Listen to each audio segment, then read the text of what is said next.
first bolt back in the upper position and the lower bolt in the lower position.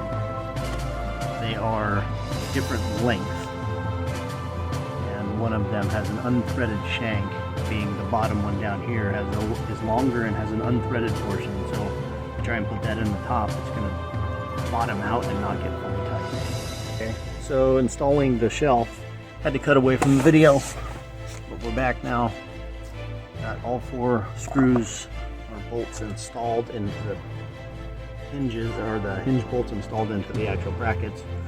One thing I wanted to mention is I left the actual brackets finger tight on the bracket to the smoker, which allowed me to line up the holes for the hinges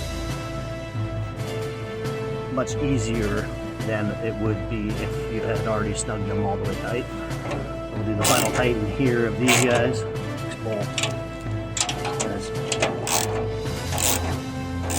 And that you have them all 4 tight, let's go back to these bolts and snug these up all the way.